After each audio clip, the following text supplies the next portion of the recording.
उन्हीं की वजह से आज भूपेंद्र सिंह हुड्डा मास लीडर है। और मास लीडर जो होता है उस पर पार्टी ने गर्व होती है।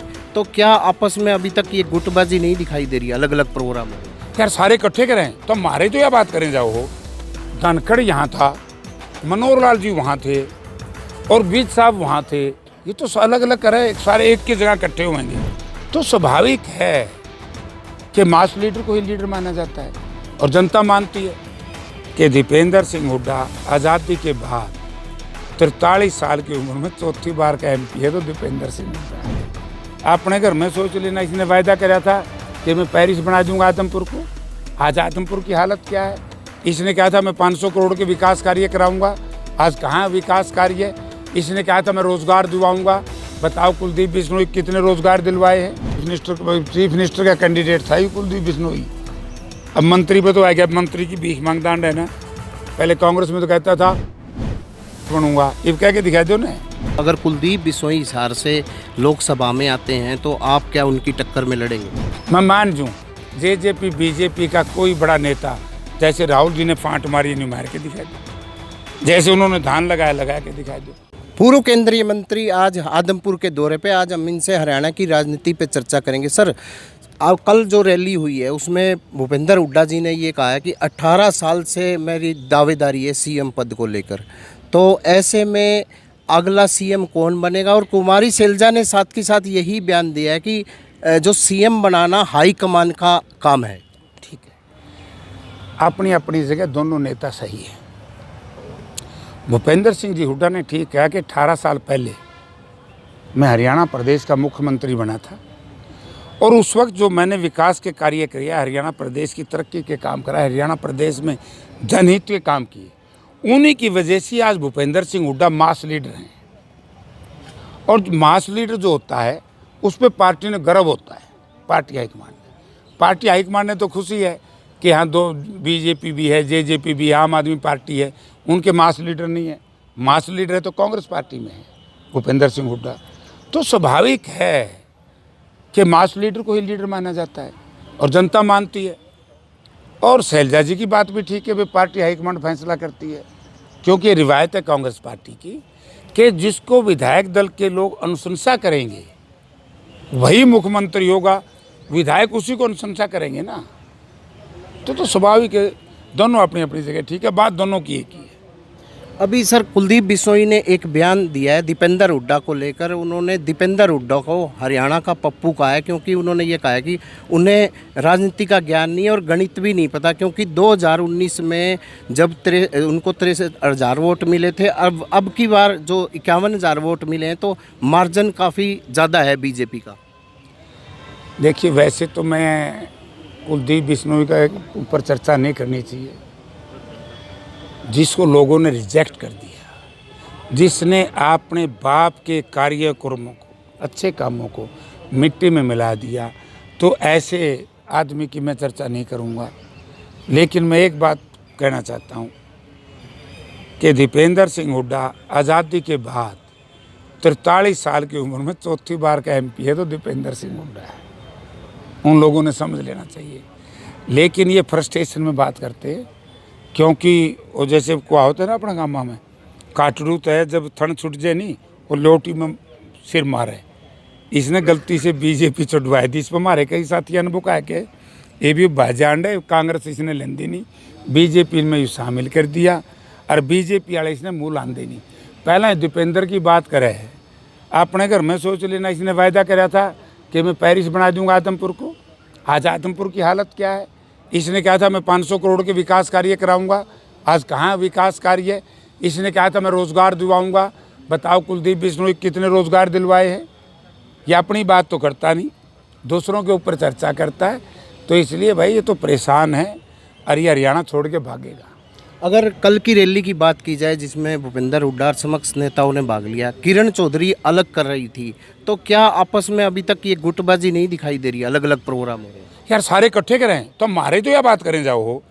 धनखड़ यहाँ था, मनोहर लाल जी वहाँ थे और बीज साहब वहाँ थे, ये तो अलग अलग करे, सारे एक की जगह इकट्ठे होंगे। अगर आदमपुर की बात की जाए, आज जल भराव की स्थिति है। कुलदीप बिश्नोई ये दावा करते 350 करोड़ से अधिक रुपया खर्च कर दिया हमने। उन्हें अपने रख रखाव के लिए खर्च किया होगा, ग्राउंड पे तो कुछ नहीं है।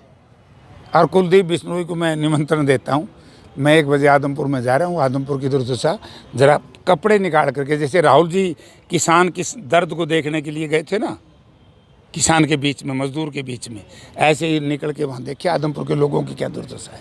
ये ड्रामा कर रहे हैं लोग, ये तो दिल्ली के तालिकाओं में बैठ करके राजनीति करते हैं। अब की बार पता लगेगा लोग। और जो बात करता है ना मार्जिन बड़ा है, वो मार्जिन कुलदीप बिश्नोई का नहीं है, वो मार्जिन धनबल का है, सत्ता बल का है, बाहुबल का है, सरकारी तंत्र का है, डिप्टी चीफ मिनिस्टर बनने का है।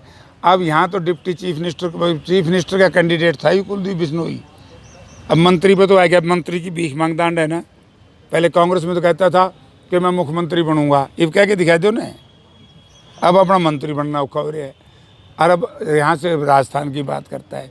तो यार ये ऐसे लोग जिन्होंने इलाके का बर्बाद कर दिया, ऐसे व्यक्ति की चर्चा कम ही कही जाते बैठ रहे हैं। जैसे अनिरुद्ध चौधरी को वहाँ रैली में बढ़ चढ़कर उन्होंने भाग लिया है, तो ऐसे में भिवानी जो विधानसभा जो किसी भी सीट से उनको प्रत्याशी बना सकती है कांग्रेस? ये तो पार्टी हाईकमान फैसला करेगी, इसमें मैं तो क्या कहूँ।